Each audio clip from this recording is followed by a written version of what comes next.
بہت سارے ماں باپ اس مرحلے میں بچے سے ناانصافی کرتے ہیں، چھوٹوں سے پیار کرتے ہیں اور بڑوں کو جھڑکیاں دیتے ہیں، تو بچہ ماں باپ کی طرف سے محسوس کرتا ہے کہ مجھے نظر انداز کر دیا گیا، کیونکہ اس کے اندر توجہ ہوتی ہے۔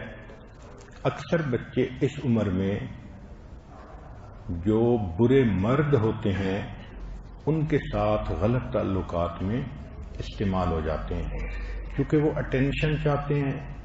تو اگر قریب میں کوئی بد کردار مرد ہے، وہ اس بچے کی تعریف کرے گا تو بچہ وہی کرے گا جو وہ مرد کہہ رہا ہے۔ اکثر جو سیکشل ایبیوز ہے وہ چھوٹے لڑکے اس عمر میں برے مردوں سے ہو جاتے ہیں، چنانچہ ایسے بچوں کو مردوں سے اس طرح دور رکھنا چاہیے جس طرح بیٹی کو مرد سے دور رکھتے ہیں۔ شریعت نے بھی امرد کہا اس کو۔ یہ حسن دیکھو شریعت کا کہ شریعت نے پہلے ہی نشاندہی کر دی کہ مرد کو کہا کہ جس طرح تم غیر محرم عورت پر نظر مت ڈالو جو امرد ہو، یعنی اس 7 سال کی ایج کا لڑکا ہو، اس کے چہرے پر بھی نظر مت ڈالو کیونکہ اس پر شہوت کی نظر پڑتی ہے۔ پھر ایک تیسرا فیز شروع ہوتا ہے جو 11 سے 13 سال کی عمر میں ہے۔ اس میں ٹیسٹوسٹیرون کا لیول 800% بڑھ جاتا ہے، 800% بڑھ جاتا ہے۔ بچے کی ٹانگیں مضبوط، بازو مضبوط، تو وہ بچہ عاشق مزاج بنتا ہے۔ اس عمر میں بچے کے برین کے اندر ایک ونڈو کھلتی ہے، یہ ونڈو فطرت کا حصہ ہے۔ ہر بچہ 11 سے 13 سال کی عمر میں عاشقانہ مزاج دکھائے گا، مگر اللہ نے یہ ونڈو اس لیے بنائی، پتہ نہیں اس کو ماں باپ کی تربیت ملی یا نہیں ملی، اس کو نیکی سکھائی گئی یا نہیں سکھائی گئی۔ اس ونڈو میں آ کر یہ کسی کو اپنا رہبر بنائے، استاد بنائے، اور وہ استاد اور رہبر اس کو اللہ کی محبت سکھائے۔ چنانچہ اس عمر میں بچہ اپنے ماں باپ سے بات کرنے میں جھجک محسوس کرنے لگ جاتا ہے، اور اس کو کوئی بندہ چاہیے جو اس کو گائیڈ کرے۔ اگر تو بڑی عمر کا کوئی مل گیا تو وہ اسی کو گائیڈ بنا لیتا ہے، ورنہ کوئی ٹیچر ہے اس کو گائیڈ بنا لیتا ہے۔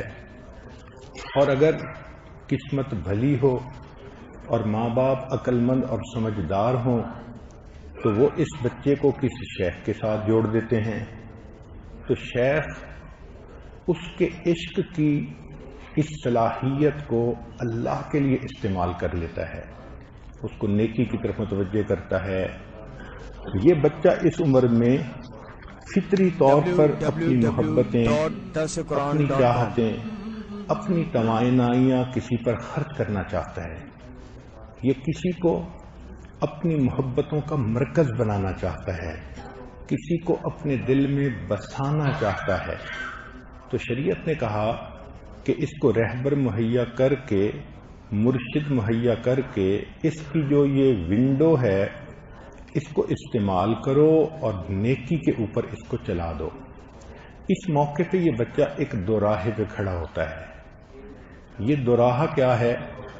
ایک طرف رحمان اس کو اپنی طرف کھینچ رہے ہوتے ہیں اور اس کے اندر ضمیر کی ایک صفت پیدا کر دیتے ہیں، چنانچہ بچہ جب کوئی غلط کام کرتا ہے تو ضمیر ملامت کرتا ہے اور وہ بچہ نیکی کی طرف جانا چاہتا ہے۔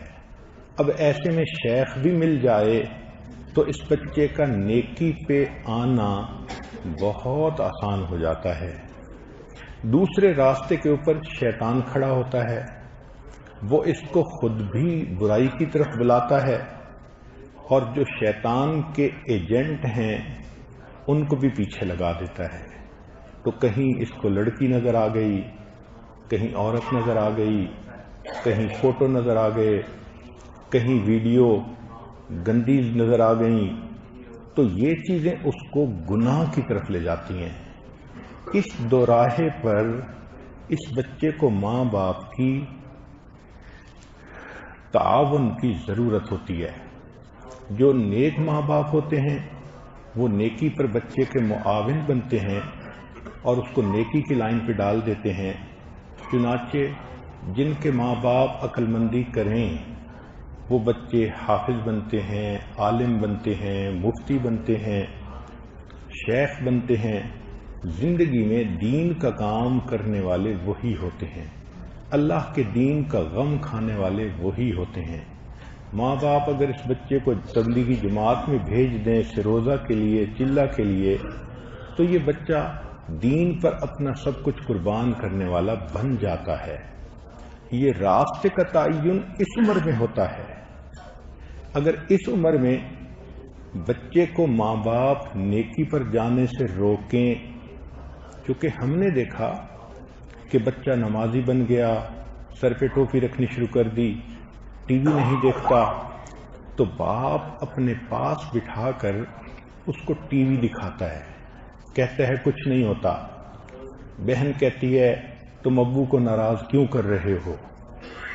ماں کہتی ہے تم جلدی سے داڑھی منڈاؤ، اصلی شکل میں آؤ۔ اب یہ جو ماں باپ کا فسق و فجور ہے، یہ اس بچے کا رخ نیکی کی بجائے فسق و فجور پہ موڑ دیتا ہے، شیطان کے راستے پہ موڑ دیتا ہے۔ چنانچہ یہ بچہ جب برائی کا راستہ اختیار کر لیتا ہے، نیکی کے راستے سے پیچھے ہٹ جاتا ہے، تو اس کو ماں باپ نے اپنی نادانی کی وجہ سے ایک ایسے راستے پر ڈال دیا جس کی منزل اللہ کی نافرمانی ہے۔